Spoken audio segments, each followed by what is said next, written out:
Hey everyone! If you prefer listening instead of reading, NotebookLM's audio overviews can turn your documents into engaging AI-generated conversations. In this tutorial, I'll show you how to use audio overviews in NotebookLM step by step. First, open your web browser and go to the NotebookLM website.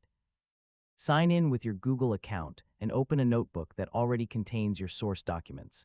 Next, make sure your files have finished processing. You know, NotebookLM needs to analyze your sources before it can create an audio overview.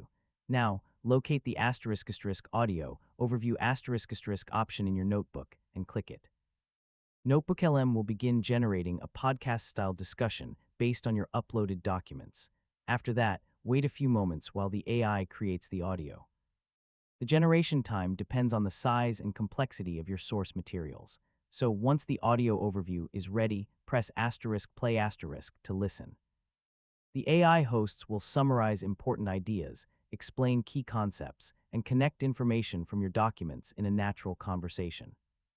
Next, if you update your notebook with new files or want a different focus, ask NotebookLM questions in the chat and generate another audio overview to reflect the latest information.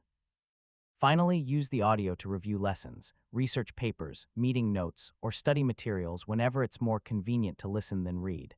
And that's it. Yeah, you've successfully learned how to use audio overviews in NotebookLM. Now you can review your documents in a hands-free, podcast-style format and learn more efficiently. Thanks for watching, and I'll see you in the next tutorial.